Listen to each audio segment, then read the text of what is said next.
my name is Teresa Giudice, and Tyler might recognize me from being on the Real Housewives of New Jersey.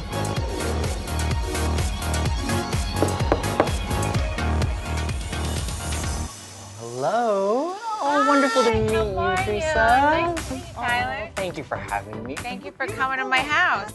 Tyler might also know me from flipping a table. I mean, I am Italian. I am spicy and I do have a temper. At first I was a little nervous, I'm not gonna lie. Yeah, sit right there. Absolutely.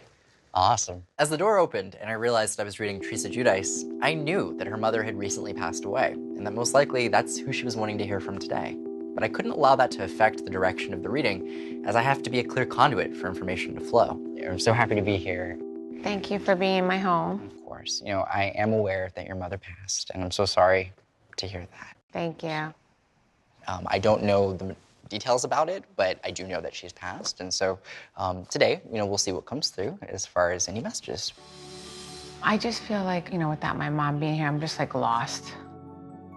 And I do believe that he does have this talent to connect with my mom.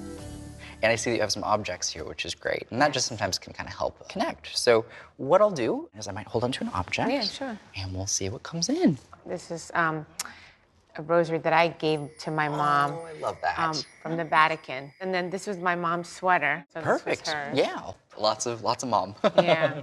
Okay. So I'm gonna just take a minute to kind of meditate. And we'll see what comes in. So, okay. All right. Knowing that Teresa's mom had passed away, I knew that this grief was fresh. But oftentimes, that's when a client needs a reading most. So that has to be something for her that makes her feel very vulnerable. And going into this, I could tell that it was going to be really intense emotionally and maybe difficult for her to receive the messages. And third, okay, so they're showing me the number 3, and they're putting a calendar. So that to me usually indicates either the 3rd month or a 3rd of a month. So to me, let's see, January, February, March. So are there any significant dates in March or on the 3rd of a month? Yeah, my mom passed away on March 3rd. That makes sense. Okay. Immediately, I feel like I am going to your mom's side of family, and they're immediately having me bring up a connection with your mother to her grandmother. This would be your great-grandmother. Yeah, I do. But there's a feeling with this of like linking it very closely as a way of saying we're together, we're connected. The feeling that comes through with this is like she kind of would have been like mom. She doesn't just take on that grandmotherly role, she also took on a very maternal role. I don't know if she did for your mom as well, and that's one of the first things that comes through. Yeah, she raised her. Oh, nice. Because her mom passed away when she was 12. Wow. Yeah, her name was Rosa. She was like her mom. Right. Like her second mom. So yeah, my mom was really close with her grandmother. So yeah, it's just a way of acknowledging connection and being together. They're having me bring up a lot, and I'm just gonna kind of try to figure out all of what's coming in. They're having me talk about your dad. Your dad is still alive, correct? Mm-hmm. Perfect. He lives with me now. Good. And that's a good thing. The way this comes in, she's putting a lot of emphasis on the release of guilt around your father, like really heavily, like let go of guilt, let go of guilt, let go of guilt. Just really No, monitor there's that. something is sad about how she passed. He does feel guilt because he never got to say goodbye to her because he was sick, he got pneumonia, and he went to the hospital, and then she got pneumonia the next day. So then they brought her to like a different hospital. So they never got to see each other. Gotcha. My dad got sick. I got a phone call. Then they said, your father can't breathe. He's having trouble breathing. So the ambulance is going to take him to the hospital. So I stayed with my mother. My brother went with my dad. Then the next day, my mom started not feeling well. But I think she knew she was going to leave. And she didn't want my dad to see her. It was like one of the hardest. It was a very hard day. I didn't want him to know she was in the hospital. Sure. Because I didn't want him to get upset. Yeah. I figured when they got better, they were gonna see each other, Right. So my dad never got to say goodbye to her. And then it's like I had to tell my father. It was so hard.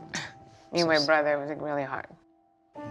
And it's like when my father saw me and my brother walk in to his hospital room together, he knew right away. Like me and my brother were a mess. It's not a place you should ever have to be in. And Yes. Yeah, and the way this comes in, she wants Dad to let go of any guilt, and that's one of the biggest messages in the way this comes in, is like, wants him to let go of guilt. So I hope that he is able to let that go. I need you to know, for some reason, she's squeezing her hand at me, and I keep hearing, I love you, I love you, I always, love you. like, we were both, my brother was on one side, I was on the other side.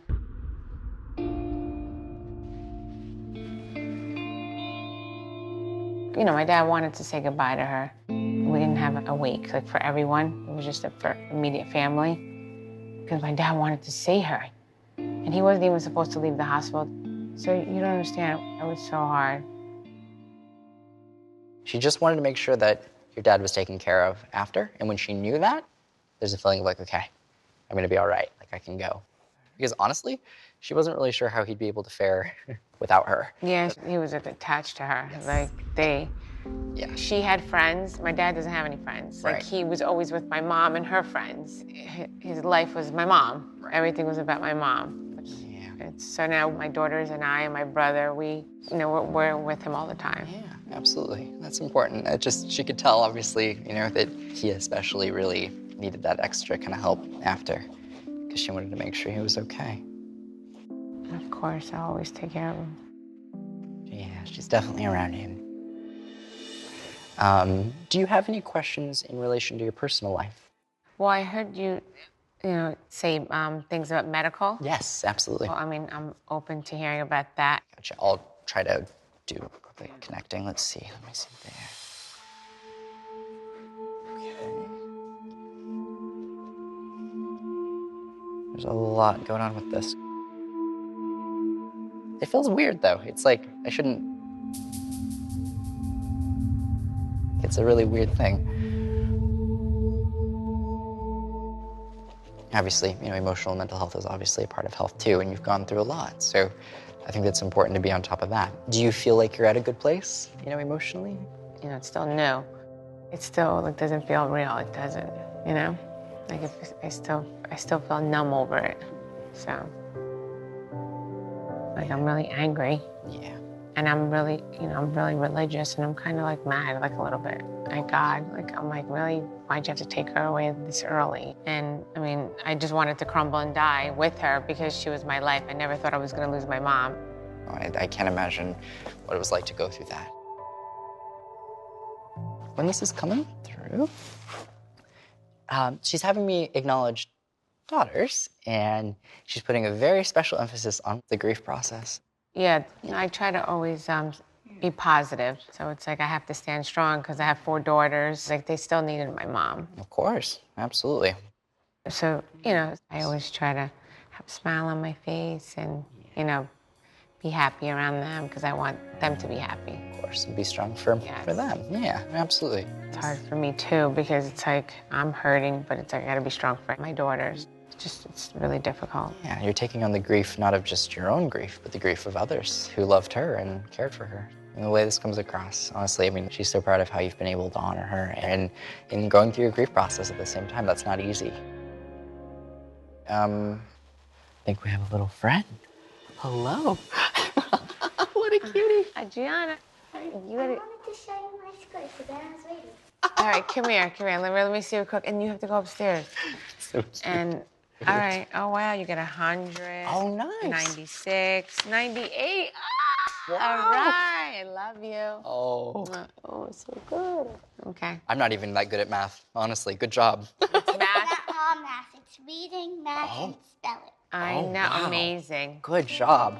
You are the best. You are the bomb. I love you. I do put a smile on my face. Why? For my 4 daughters. And it's like, I remember saying to her, Ma, if I ever lose you or Daddy, I'm gonna die. She used to always say to me, don't say that. You gotta keep going. You have daughters, and you gotta keep going for them. Yes, put them right on the counter. All right? And then get ready for dancing if you want to eat something, okay?